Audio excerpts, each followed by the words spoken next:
Hello friends, എല്ലാവർക്കും good morning. അപ്പോൾ എല്ലാവർക്കും ഇന്നത്തെ ഒരു അത്യുഗ്രൻ വിശേഷത്തിലേക്ക് തന്നെ സ്വാഗതം. അങ്ങനെ തുടങ്ങുമ്പോൾ തന്നെ കാഞ്ചന ഗീതുവിനെ കണ്ട് ചന്ദ്രമുഖിയെ വേണമെന്നും പറഞ്ഞ് പേടിച്ചുകൊണ്ട് ഇങ്ങനെ നിൽക്കുക. കാഞ്ചനയുടെ പേടിയൊക്കെ കണ്ടപ്പോൾ രേഖ കാഞ്ചനയുടെ അടുത്തേക്ക് ചെന്നു. എന്നിട്ട് കണ്ണിൽ നിന്നും പതുക്കെ കൈകൾ മാറ്റി.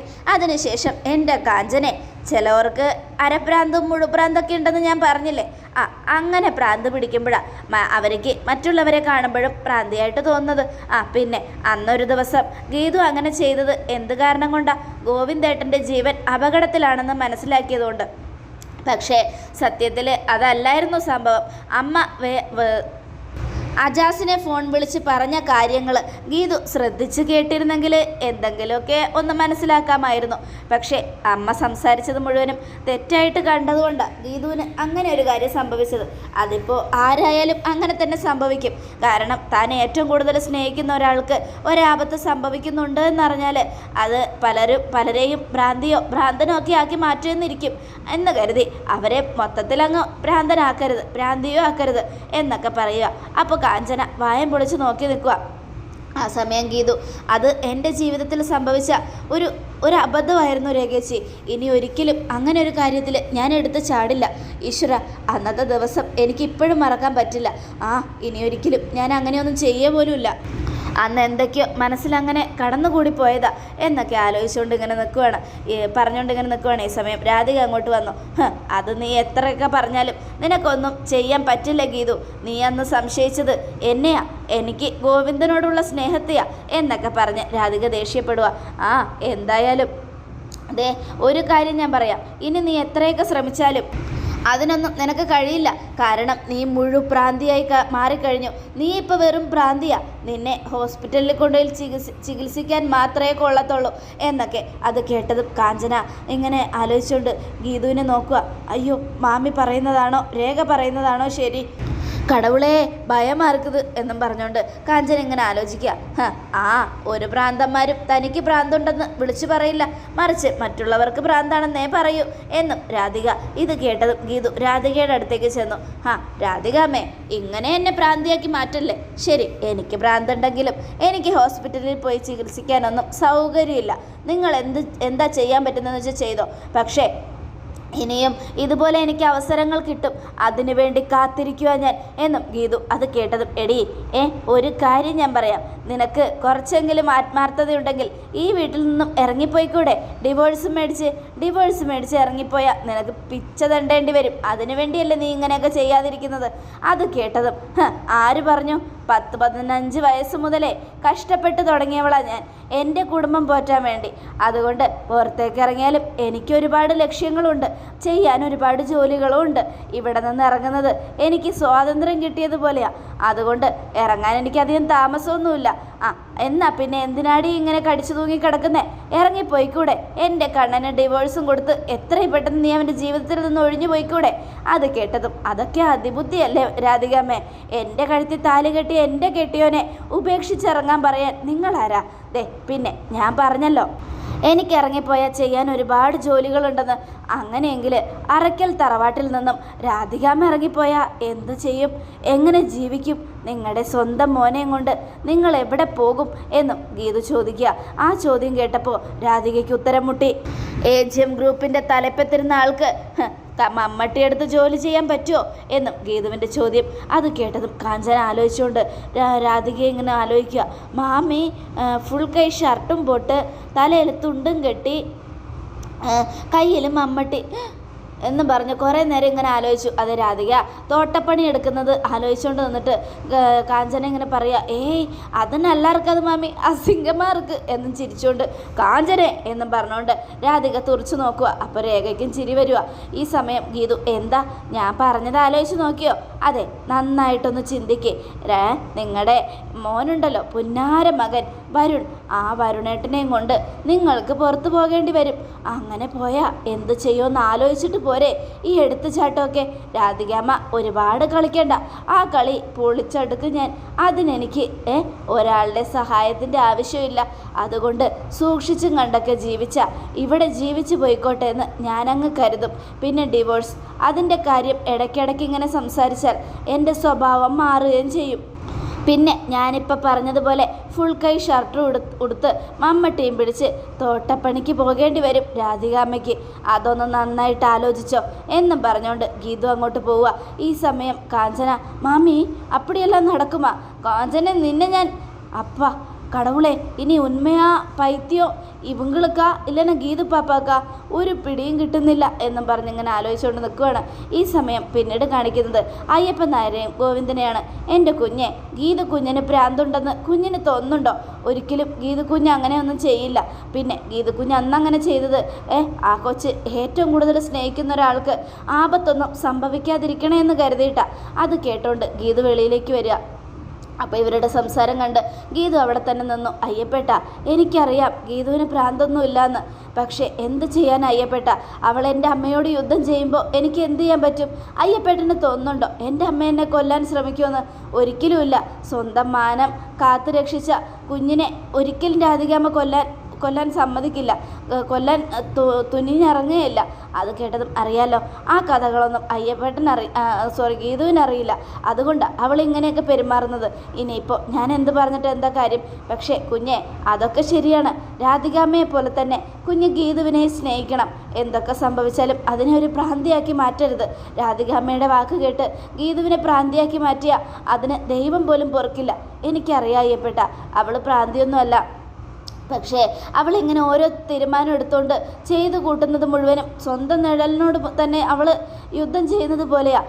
അങ്ങനെയുള്ളപ്പോൾ അവൾ ഇവിടെ നിന്ന ആപത്തായ്യപ്പെട്ട. അതുകൊണ്ട് അവൾക്കൊന്നും സംഭവിക്കാതിരിക്കാനാ ഞാൻ ഇതൊക്കെ പറയുന്നത്. പക്ഷേ കുഞ്ഞ് എന്ത് ചെയ്യാനാ കുഞ്ഞിൻ്റെ തീരുമാനം? അത് പിന്നെ അതിന് ഒരൊറ്റ വഴിയേ ഉള്ളൂ, ഡിവോഴ്സ് കൊടുത്തു കഴിഞ്ഞാൽ അവളുടെ ലക്ഷ്യത്തിലേക്ക് എത്തും. കളക്ടറാകണമെന്നുള്ള അവളുടെ ലക്ഷ്യം അവൾ പൂർത്തിയാക്കും. IAS എന്ന് പറയുന്നത് അവളുടെ സ്വപ്നമായിരുന്നു. ആ സ്വപ്നം നടക്കാതെ പോയത് എന്നെ കല്യാണം കഴിച്ചതിന് ശേഷമാണ്. പക്ഷേ എൻ്റെ മനസ്സിൽ ഇപ്പോഴും അവളോടുള്ള സ്നേഹം നിറഞ്ഞു നിൽക്കുക. അതുകൊണ്ട് അവൾ പഠിക്കണം, അവൾ IAS ആകണം. അതെനിക്കിഷ്ടം. അതിന് തടസ്സമായിട്ടുള്ളത് ഞങ്ങളുടെ ബന്ധമാണ്. അതുകൊണ്ടാണ് ആ ബന്ധം പിരിയണമെന്ന് ഞാൻ പറയുന്നത് അയ്യപ്പേട്ട. ഇത് കേട്ടതും അയ്യപ്പൻ നായർ ഗോവിന്ദനോട്, അല്ല കുഞ്ഞെ, ഒരു ഭാര്യയായിട്ട് ചേർത്ത് പിടിച്ച് ഗീതു കുഞ്ഞിൻ്റെ ആഗ്രഹങ്ങൾ സാധിച്ചു കൊടുത്തൂടെ? അങ്ങനെ സാധിപ്പിക്കാൻ എനിക്ക് പറ്റില്ല അയ്യപ്പേട്ട. അതിന് അവൾ തയ്യാറാകത്തുമില്ല. അങ്ങനെയുള്ളപ്പോൾ ഞാൻ എന്തിനു വേണ്ടിയാ അവളെ കൂടെ നിർത്തുന്നേ എന്നൊക്കെ ചോദിക്കുകയാണ്. കുഞ്ഞെ, ഇപ്പോഴും കുഞ്ഞിൻ്റെ മനസ്സിൻ്റെ ഉള്ളിൽ ഗീതുവിനോടുള്ള ഇഷ്ടം ആഴത്തിലാണ് അല്ലേ? അതെനിക്കറിയാം. പക്ഷേ ഇത്രയൊക്കെ ഇഷ്ടം ഉണ്ടായിട്ടും എന്തിനു വേണ്ടിയാ ഇങ്ങനൊരു കാര്യം നിങ്ങൾ ചെയ്യുന്നേ? ഒരിക്കലും ഇതൊന്നും ചെയ്യാൻ പാടില്ല കുഞ്ഞെ. ഗീതു കുഞ്ഞിനെ കൂടെ നിർത്ത്, അതായിരിക്കും നല്ലത് എന്നൊക്കെ പറയണം. അത് കേട്ടതും അത് പിന്നെ അയ്യപ്പെട്ട, ഡിവോഴ്സ് കിട്ടിയേ പറ്റൂ. ശരി, ഡിവോഴ്സിന് വേണ്ടി ഇല്ലാത്ത സ്വഭാവദൂഷ്യം പറഞ്ഞ് ഗീതുവിനെ കോടതിക്ക് മുൻപിൽ നാണം കെടുത്തിയാൽ ഗീതു പിന്നെ ജീവിക്കാൻ പോലും ഇഷ്ടപ്പെടാതെ പോകും. ആ കുട്ടി ആത്മഹത്യയെക്കുറിച്ച് ചിന്തിച്ചാൽ എന്തു ചെയ്യും? ഒരിക്കലും ഞാൻ ഗീതുവിനെക്കുറിച്ച് അങ്ങനെയൊന്നും കോടതിക്ക് മുൻപിൽ പറയില്ല അയ്യപ്പേട്ട. ഇനി അയ്യപ്പേട്ടനറിയുന്ന ഞാൻ അറിയുന്ന ഒരു രഹസ്യം കൂടെ അയ്യപ്പേട്ടനോട് പറയട്ടെ. ഇത് മറ്റാർക്കും അറിയില്ല. എന്താ കുഞ്ഞെ അത് എന്നും അയ്യപ്പൻ നായർ ചോദിക്കുക. അത് കേട്ടതും ഗീതുവേ, ആ രഘുറാം ITI കമ്പനി എന്നെ കൊണ്ട് ടേക്ക് ഓവർ ചെയ്യിപ്പിച്ചത് എന്തിനാണെന്നറിയാമോ? അപ്പോൾ അയ്യപ്പൻ നായർ, ഇല്ല, അത് കിഷോറിനെ സഹായിക്കാനാണെന്നല്ലേ കുഞ്ഞ് എന്നോട് പറഞ്ഞത്? അങ്ങനെയാണ് ഞാൻ പറഞ്ഞത്. പക്ഷേ യഥാർത്ഥത്തിൽ സംഭവിച്ചത് അതല്ല അയ്യപ്പേട്ട. പിന്നെ എന്താ കുഞ്ഞെ? അവളെ കിഷോറിനോട് പ്രതികാരം ചെയ്യാൻ വേണ്ടിയാ അങ്ങനെ ചെയ്തത്. അവളുടെ ജീവിതം തകർത്ത അവനോട് പ്രതികാരം ചെയ്യാൻ വേണ്ടി ഇപ്പോൾ അവനെ രഘുറാം കമ്പനിയുടെ MD അല്ല, AGM ഗ്രൂപ്പ് ഓഫ് കമ്പനിയുടെ കീഴിൽ കിടക്കുന്ന രഘുറാം ITI കമ്പനിയിലെ വെറും ജോലിക്കാരൻ. അതിൻ്റെ ഉദ്ദേശം എന്താ? ഗീതുവിൻ്റെ മനസ്സിൽ ഇപ്പോൾ കിഷോറിനോടുള്ള വില നിരോധിച്ച നോട്ടിന് തുല്യമാണ്. അതാണ് ഇപ്പോൾ നിരോധിച്ച നോട്ട് വെറും പേപ്പർ കഷ്ണമായി മാറിയില്ലേ? അതിന് മുമ്പ് അതിന് എന്ത് വിലയായിരുന്നു? ഇപ്പോൾ അതിന് ഒരു വിലയുമില്ല. അത് തന്നെയാണ് ഇവിടെ ഗീതുവും ചെയ്തിരിക്കുന്ന അയ്യപ്പെട്ട. അതുകൊണ്ടാണ് ഞാൻ പറഞ്ഞത്, ഒരിക്കലും ഗീതു പ്രതികാരം ചെയ്യാൻ വേണ്ടി മാത്രമാണ് അങ്ങനെയൊക്കെ ചെയ്തത്. അല്ലാതെ എന്നോടുള്ള ഇഷ്ടക്കുറവ് കൊണ്ടോ എന്നോടുള്ള പ്രതികാരം കൊണ്ടോ ഒന്നുമല്ല. ഗീതുവിൻ്റെ മനസ്സറിയാൻ എനിക്ക് പറ്റും. ഗീതുവിനെ എനിക്ക് അത്രയ്ക്ക് വിശ്വാസമാണ്. ഒരിക്കലും അവൾ എന്നെ ചതിക്കില്ല. ഇതൊക്കെ കേട്ടതും ഗീതുവിൻ്റെ കണ്ണുനീർ കുടുകുടാ ഒഴുകാൻ തുടങ്ങി. ഈശ്വര, ഗോവിന്ദ് സാറിന് എന്നിൽ ഇത്രയ്ക്ക് വിശ്വാസമോ എന്നും ഗീതു ആലോചിച്ചിട്ട് അവിടെ നിന്നും അങ്ങോട്ട് പോവുക. ഈ സമയം ഗോവിന്ദനോട് അയ്യപ്പൻ നായർ എന്താ പറയുക, വണങ്ങിക്കൊണ്ട് പറയുക, നന്ദിയുണ്ട് മോനെ, ഒരുപാട് നന്ദിയുണ്ട്. ഗീതുവിനെക്കുറിച്ച് ഇത്രയും മനസ്സിലാക്കി വെച്ചിട്ടും അവളെ കൈവിട്ട് കളയാൻ നോക്കുവാണോ? ഒരിക്കലുമില്ല അയ്യപ്പേട്ട.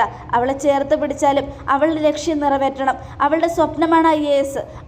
അത് നിറവേറ്റി കൊടുക്കണം. കിഷോറിൻ്റെ മുൻപിൽ അവൾ വലിയൊരാളാവണം. അതിനു വേണ്ടിയാണ് ഞാൻ ഇത്രയൊക്കെ ചെയ്യുന്നത്. AGM ഗ്രൂപ്പ് ഓഫ് കമ്പനിയുടെ കീഴിൽ ജോലി ചെയ്യുമ്പോൾ കിഷോർ വെറും ജോലിക്കാരൻ, ഗീതു MD.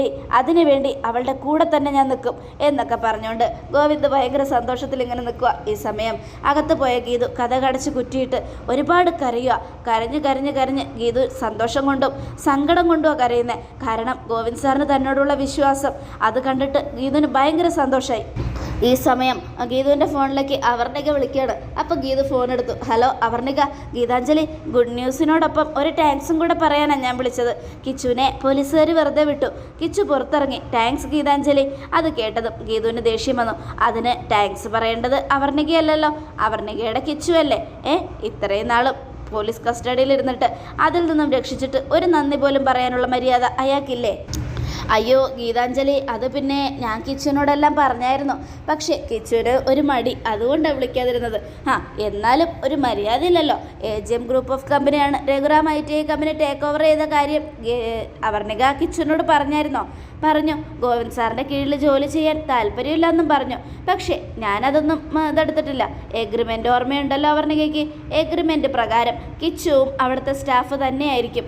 അതിന് ഒരു സംശയവുമില്ല. അവർണിക വാക്ക് മാറരുത്, ഒരിക്കലും മാറില്ല ഗീതാഞ്ജലി. ഞാൻ പറഞ്ഞല്ലോ. ഇനി ബാക്കിയുള്ള കാര്യങ്ങൾ ഗോവിന്ദേട്ടനും പിന്നെ അവർണികയുടെ ഡാഡിയും കൂടെ തീരുമാനിക്കട്ടെ. ശരി ഗീതാഞ്ജലി, എന്നാൽ കിച്ചുവിനെ കൊണ്ട് ഞാൻ വിളിപ്പിക്കാം. അങ്ങനെ ഒരാളെ നിർബന്ധിച്ച് ചെയ്യിക്കേണ്ട കാര്യമല്ല ഇത്. സ്വയം മനസ്സുകൊണ്ട് തോന്നണം. അല്ലാതെ ഇങ്ങനെ ഓരോന്ന് ചെയ്തിട്ടൊന്നും ഒരു കാര്യമില്ല എന്നൊക്കെ പറഞ്ഞുകൊണ്ടിരിക്കുക. എന്നാൽ നിങ്ങൾ എത്രയും പെട്ടെന്ന് നാട്ടിലേക്ക് വരുമല്ലോ അല്ലേ? ഉറപ്പായിട്ടും വരും ഗീതാഞ്ജലി. നാട്ടിലേക്ക് ഞങ്ങൾ എത്തിയിരിക്കും. അവിടെ വന്ന് ഇനി അവിടെയായിരിക്കും ഞങ്ങളുടെ ജോലി. അതെ, നിങ്ങളുടെ വരവിന് വേണ്ടി ഞാൻ കാത്തിരിക്കും എന്നും പറഞ്ഞ് ഗീത ഫോൺ കട്ട് ചെയ്യുക. അതിനുശേഷം അവൻ ഇവിടെ എത്തണം. എൻ്റെ കാലും ചോട്ടിൽ അവൻ കിടക്കണം. എൻ്റെ പ്രതീക്ഷകളും സ്വപ്നങ്ങളും തകർത്ത കിഷോറിന് വെറും നോട്ട് മാത്രം, നിരോധിച്ച നോട്ട്, അതിനെ അരച്ചു കലക്കി കളയാനേ കൊള്ളത്തുള്ളൂ എന്നും പറഞ്ഞുകൊണ്ട് ഗീതു ആലോചിച്ചുകൊണ്ട് നിൽക്കുക. ഈ സമയം സരസ്വതിയെയും ശ്രീജയുമാണ് കാണിക്കുന്നത്. രണ്ടുപേരും കിഷോറിൻ്റെ അടുത്തേക്ക് എന്നിട്ട്, മോനെ വല്ലാത്ത കഷ്ടപ്പാടാടാ, ഇവിടെ ജോലി ചെയ്ത് മടുത്തു മോനെ. നീ ചെയ്തു കൂട്ടിയതിനൊക്കെയുള്ള ദേഷ്യം അവർണിക മോള് ഞങ്ങളോടാ തീർക്കുന്നത്. പറ്റുന്നില്ല, മടുത്തു പോയടാ എന്നും പറയുക. അത് കേട്ടതും ശ്രീജ, അതെ ഏട്ടാ, ആകെ മൊത്തത്തിൽ വെറുത്തു. നമുക്ക് നാട്ടിലേക്ക് തിരിച്ചു പോകാം ഏട്ടാ. നിങ്ങളെന്താ എൻ്റെ കാര്യമൊന്നും ചിന്തിക്കാത്തത്? എന്നെക്കുറിച്ചൊന്ന് ആലോചിച്ച് നോക്ക്. നമ്മുടെ കമ്പനി തകർന്നപ്പോൾ അത് മേടിച്ചിരിക്കുന്നത് ഗോവിന്ദ് സാറും ഗീതവും കൂടിയാണ്. അങ്ങനെയുള്ളപ്പോൾ ആ കമ്പനിയിൽ എങ്ങനെ പോയി ഒരു സ്റ്റാഫായിട്ട് ജോലി ചെയ്യാൻ എനിക്ക് പറ്റും? എൻ്റെ മാനസികാവസ്ഥ, എൻ്റെ വിഷമം നിങ്ങളൊന്ന് മനസ്സിലാക്കുന്നുണ്ടോ? എടാ മോനെ, അതൊന്നും ഒരു കുഴപ്പമില്ല, സാരമില്ല. ജീവിക്കാൻ വേണ്ടി എന്തും ചെയ്യാൻ തയ്യാറായിട്ട് വേണം നമ്മൾ നടക്കാൻ. അതുകൊണ്ട് നീ അവരുടെ കീഴിൽ ജോലി ചെയ്തു എന്ന് കരുതി ഒന്നും സംഭവിക്കാൻ പോകുന്നില്ല. മറ്റൊരാളുടെ ഭർത്താവാണ് നീ എന്ന് മനസ്സിലാക്കിയാൽ ഗീതു ഒരിക്കലും നിന്നെ ശല്യം ചെയ്യാൻ വരത്തുമില്ല. അങ്ങനെയൊന്നുമല്ല, ഇതവൾ എന്നോട് പ്രതികാരം ചെയ്യുക. എന്തായാലും എനിക്ക് അങ്ങോട്ട് പോകാൻ കഴിയില്ല. നീ അങ്ങോട്ട് പോയില്ലെങ്കിലും ഞങ്ങൾ പോകും മോനെ, ഞങ്ങൾക്ക് ഇവിടെ നിൽക്കാൻ വയ്യ എന്നൊക്കെ പറഞ്ഞ സരസ്വതി പറയുകയാണ്. ഏട്ടാ, എന്നാൽ പിന്നെ ഏട്ടനെ ഗീതുവിനെ എന്തോ ചെയ്തിട്ടുണ്ട്. അവൾ ഏട്ടനെ കാണാൻ വന്ന സമയത്ത് ഏട്ടൻ സത്യാവസ്ഥയൊന്നും അവളോട് പറഞ്ഞില്ല. അങ്ങനെ പറയാതെ ഏട്ടൻ വേറെ എന്തിനെയോ ശ്രമിച്ചിട്ടുണ്ട്. അതുകൊണ്ടാണ് അവൾക്ക് ഏട്ടനോട് ഇത്രയും കലിയായത്. എനിക്കറിഞ്ഞൂടെ അവളെ പറ്റി. അവൾക്ക് നല്ല ധൈര്യമുള്ള കൂട്ടത്തിലാണ്. അവളുടെ മാനത്തിന് എന്തെങ്കിലും സംഭവിച്ചാൽ അവൾ ഒരുത്തനെയും വെറുതെ വിടില്ല, അതാരായാൽ പോലും. അതുകൊണ്ട് ഏട്ടൻ എന്തോ തെറ്റായി ചെയ്തതുകൊണ്ടാണ് അവൾ അങ്ങനെ ദേഷ്യപ്പെട്ട് പ്രതികാരത്തോടെ മാറിയത്. ഇനിയിപ്പോൾ എന്ത് ചെയ്യുമെന്ന് ഏട്ടൻ തന്നെ തീരുമാനിക്കും. അതൊന്നും ഇപ്പോൾ ഇവിടെ പറയാനുള്ള സമയമല്ല ശ്രീജ. എനിക്ക് നാട്ടിലേക്ക് വരാൻ പറ്റില്ല. എടാ മോനെ, നീ നാട്ടിലേക്ക് വന്നില്ലെങ്കിൽ നിന്നെ ഇവിടെ നിന്ന് കൂട്ടിക്കൊണ്ടു പോകുമെന്ന് തറപ്പിച്ച് പറഞ്ഞിരിക്കുകയല്ലേ അവർണിക. അങ്ങനെയുള്ളപ്പോൾ എന്ത് ചെയ്യും നമ്മൾ? പോകാതിരുന്നിട്ട് കാര്യമില്ല. ഒരു കാര്യം ചെയ്യും, ഏട്ടനെ എങ്ങനെയെങ്കിലും ഗീതുവിൻ്റെ അടുത്ത് പോയി കാര്യങ്ങളൊക്കെ സംസാരിക്കും. എൻ്റെ ശ്രീജയെ, അതൊന്നും നടക്കില്ല. അവളെ കണ്ടാൽ അവൾ എന്നെ കൊല്ലും. അതിനുള്ള ദേഷ്യം അവൾക്കുണ്ട്. അങ്ങനെയുള്ളപ്പോൾ ഞാൻ എങ്ങനെയാണ് അവളെ കാണുന്നത്? ഈ സമയം അവർണിക അകത്തേക്ക് വരികയാണ്. അവർണിക ഇവരുടെ സംസാരം കേട്ടുകൊണ്ട് അവിടെ ഇങ്ങനെ മറഞ്ഞു നിൽക്കുക. എന്താ ഇവർ പറയുന്നതെന്ന് അറിയാൻ വേണ്ടി. ഏട്ടാ, ഇവിടെ കിടന്ന് കഷ്ടപ്പെട്ട് മതിയായി. നാട്ടിലാണെങ്കിൽ നല്ല രീതിയിൽ ജീവിക്കാം. അതുകൊണ്ടാണ് ഏട്ടനോട് പറയുന്നത് അങ്ങോട്ട് വരാൻ. എനിക്ക് പറ്റില്ല ശ്രീജ. അവളുടെയും ഗോവിന്ദ് സാർ സാറിൻ്റെ കീഴിൽ ജോലി ചെയ്യുന്നതെന്ന് ഓർക്കുമ്പോൾ എൻ്റെ മനസ്സ് തന്നെ കിടന്ന് വിറയ്ക്കുക. അങ്ങനെയുള്ളപ്പോൾ ഞാൻ എങ്ങനെ അങ്ങോട്ട് വരും ഏട്ടാ? അതിനൊരൊറ്റ വഴിയേ ഉള്ളൂ. ഒരു സോറി പറഞ്ഞാൽ അലിയുന്ന മനസ്സാണ് ഗീതുവിൻ്റേത്.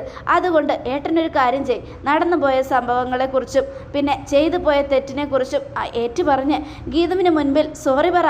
അങ്ങനെ പറയുമ്പോൾ ഉറപ്പായിട്ടും ഗീതുവിൻ്റെ മനസ്സലിയും. അപ്പോൾ ഗീതു ഏട്ടനോട് ക്ഷമിക്കും, പിന്നെ അടിമപ്പണിയൊന്നും ചെയ്യിപ്പിക്കില്ല. അത് കേട്ടുകൊണ്ട് അവർണിക അങ്ങോട്ട് വരുന്നത് അവർണിക കൈ അടിച്ചുകൊണ്ടാണ്.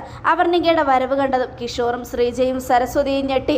അതെ, സത്യങ്ങളൊക്കെ മനസ്സിലാക്കിയ അവർണിക ഇനി കിഷോറിനെ നിരോധിച്ച നോട്ട് പോലെ എടുത്ത് വലിച്ചെറിയോ, ഇല്ലെങ്കിൽ വലിച്ചു കീറി കളയോ എന്ന് തീർച്ചയായിട്ടും കാത്തിരുന്ന് തന്നെ കാണാം. അടിപൊളി ട്വിസ്റ്റാണ് കൂട്ടുകാരെ നടക്കാൻ പോകുന്നത്. സത്യങ്ങൾ അറിഞ്ഞ അവർണിക ഉറപ്പായിട്ടും കിഷോറിനെ വെറുതെ വിടില്ല. കിഷോറിന് 2 പെണ്ണുങ്ങളാണ് ഇപ്പോൾ ശത്രു, ഗീതുവും പിന്നെ ഭാര്യ അവർണികയും. അവർണിക ഉറപ്പായിട്ടും കിഷോറിനെ പച്ചയ്ക്ക് കത്തിക്കും. അതുപോലെ ഒരു സ്വഭാവം അവർണികയുടേത്. കിഷോർ എന്ന വൃത്തികെട്ടവന് വേണ്ടി 250 കോടി സ്വത്ത് നഷ്ടപ്പെടുത്തിയ അവർണികയ്ക്ക് ഇനി കുറ്റബോധം തോന്നും. തൻ്റെ ഡാഡിയോട് എന്തായാലും കാത്തിരിക്കുക. എല്ലാവർക്കും ഒരിക്കൽ കൂടെ നല്ലൊരു ശുഭദിനം തന്നെ ആയിക്കോട്ടെ. Thank you friends.